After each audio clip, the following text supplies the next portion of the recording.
क्या आपके साथ कभी ऐसा हुआ है कि आप अपना रिजल्ट देखने जाते हैं लेकिन बोर्ड पर आपका रोल नंबर ही नहीं है क्योंकि आप ग्रेजुएशन क्लास में फेल हो चुके हैं, जहां पर आपके सारे फ्रेंड्स खुशियां मना रहे हैं, एक्साइटेड हो रहे हैं, वहां पर आपको रोने का मन कर रहा है।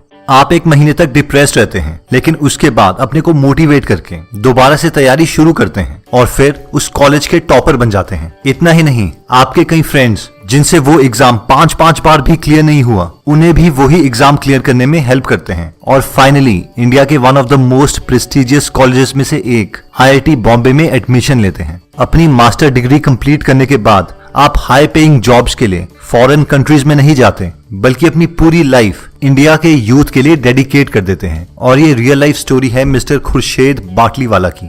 और आज की वीडियो है उनकी बुक की समरी पर, जिसका नाम है ready study go smart ways to learn, जो कि लिखी है मिस्टर खुर्शेद बाटलीवाला ने और दिनेश घोटके ने। तो चलिए स्टार्ट करते हैं।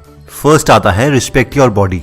क्या आप जानते हैं कि हमारा पैदा होना अपने आप में एक मिरेकल है। एक स्टडी बताती है कि हमारा पैदा होना 10 to the power 2685000 में से एक चांस था। ये नंबर इतना बड़ा है कि पूरे यूनिवर्स में इतने पार्टिकल्स भी नहीं हैं। ये नंबर इतना बड़ा है कि यूनिवर्स में जितने पार्टिकल्स हैं, अगर हर वो एक पार्टिकल एक यूनिवर्स होता और आप उन सारे पार्टिकल्स को ऐड कर देते तो भी वो इस नंबर से छोटे आएंगे। इमेजिन कीजिए कि हमारे पैदा होने के लिए हमारे पेरेंट्स का पैदा होना जरूरी था, उनका एक दूसरे को पसंद करना जरूरी था और एग्जैक्टली उसी मूवमेंट पर फिजिकल होना जरूरी था। अगर उनमें से एक इंसान भी कह देता कि आज मून नहीं है तो हम कभी एग्जिस्ट भी नहीं करते।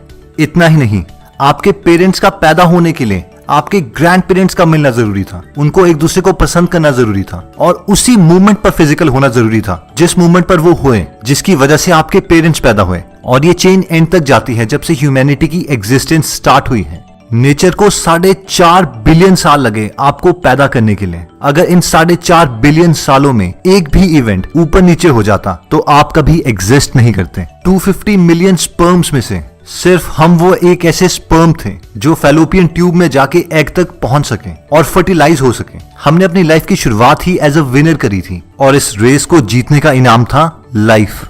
अगर आप अभी भी खुद से इंप्रेस नहीं हुए हैं तो मैं आपको बता देता हूं कि आपका नाक 50,000 से ज्यादा सेंट्स सूंघ सकता है। आपके दिमाग में हर सेकंड 1 लाख से ज्यादा केमिकल रिएक्शंस हो रहे हैं। आपके अंदर 1.5 लाख किलोमीटर से ज्यादा आर्टरीज, वेन्स और कैपिलरीज हैं। एक ह्यूमन आई 10 मिलियन डिफरेंट कलर्स के बीच में डिस्टिंग्विश कर सकती है। अगर ये एक डिजिटल कैमरा होता तो इसकी रेजोल्यूशन 576 मेगापिक्सल्स होती और आपकी नर्व इंपल्सेस 400 किलोमीटर पर सेकंड की स्पीड से ट्रेवल करती हैं। The point is respect your body. आपकी बॉडी एक ऐसा सोफिस्टिकेटेड टेक्निकल गैजेट है जिसे हमें हर हालत में ठीक रखना है और कोई मैथमेटिकल थ्योरम या केमिस्ट्री के रिएक्शंस को सीखने के पागलपन में हमें इसकी क्वालिटी के साथ कॉम्प्रोमाइज नहीं करना है। और वैसे भी अगर आपको एक छोटा सा हेडेक भी होता है या स्टमक में प्रॉब्लम आती है तो आप कभी भी पढ़ नहीं पाएंगे। इसके लिए हमें हाई क्वालिटी फूड और बहुत सारा पानी तो पीना ही है, लेकिन उसके अलावा हम 3 चीजें और कर सकते हैं और ये हैं स्लीप, मेडिटेट एंड एक्सरसाइज।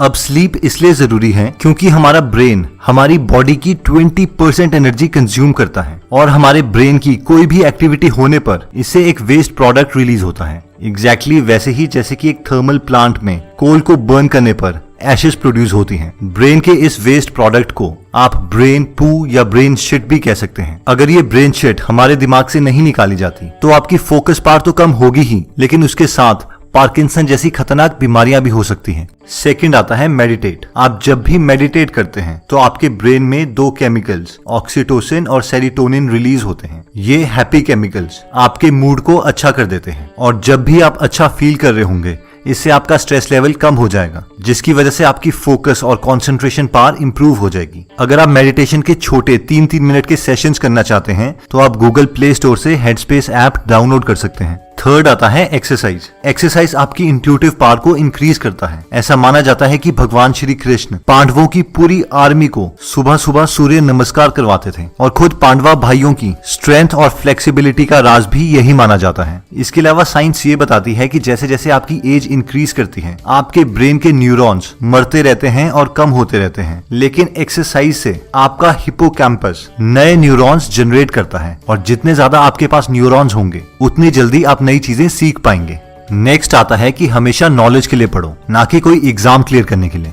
हम में से ज्यादातर लोग इसलिए पढ़ाई करते हैं क्योंकि हमें किसी से आगे निकलना है, पता नहीं किससे आगे निकलना है, या फिर हमारे पेरेंट्स कह रहे हैं, या जॉब चाहिए, या शादी करनी है, या फिर कुछ और है ही नहीं करने को। मिस्टर बाटली वाला बताते हैं कि एक बार उनकी सिस्टर एक कैलकुलेटर लेके उनके पास आई और उनसे कहा कि जा वाला बटन नहीं चल रहा। इस पर वो कंफ्यूज हो गए, जा वाला बटन, ये कौन सा बटन है? और एक्चुअली वो इक्वल्स टू के बटन को पॉइंट कर रही थी, क्योंकि मैक्सिमम स्टूडेंट्स मल्टीप्लिकेशन टेबल को इसी तरीके से याद करते हैं, 2 1 2, 2 2 4, 2 3 6। तो उन्हें लगा कि इक्वल्स टू को एक्चुअल में जा बोलते हैं। अब कई लोग ग्रेजुएशन लेवल तक इसी तरीके की पढ़ाई करते हैं और हमारा एजुकेशन सिस्टम इसी तरीके से लोगों को एजुकेट कर रहा है। लेकिन ऐसे लोगों को जॉब देगा कौन? कोई नहीं। उनके पास सिर्फ एक यूजलेस कागज का टुकड़ा है जो कह रहा है कि इन्हें इन सब्जेक्ट्स के बारे में सब पता है, पर एक्चुअल में उन्हें नहीं पता। जब आप ग्रेजुएट होते हैं तो पूरी सोसाइटी आपके ऊपर रिलाई करती है और ये मान के चलती है कि आपको वो सारी नॉलेज है जो आपकी डिग्री कह रही है। एक आर्किटेक्ट ये नहीं कह सकता कि उसे सीलिंग डिजाइन नहीं करना आता। एक डॉक्टर ये नहीं कह सकता कि मुझे नहीं पता किडनीज कहाँ हैं। अगर आप सिर्फ मार्क्स के लिए पढ़ रहे हैं तो आपको लाइफ में हेड स्टार्ट तो मिल जाएगा, लेकिन जिन लोगों को उस सब्जेक्ट के बारे में एक्चुअल नॉलेज है वो आपको जल्दी ही ओवरटेक कर जाएंगे। इसका मतलब ये नहीं है कि हमें रट्टा नहीं मानना है। सब्जेक्ट के कई पोर्शन को मेमोराइज करना बहुत इंपॉर्टेंट होता है, लेकिन एटलीस्ट हमें पता होना चाहिए कि हम किस चीज को मेमोराइज कर रहे हैं। बस एक बात याद रखिएगा कि अच्छे मार्क्स का ये मतलब नहीं है कि आपको उस सब्जेक्ट के बारे में नॉलेज है, लेकिन अगर आपको नॉलेज है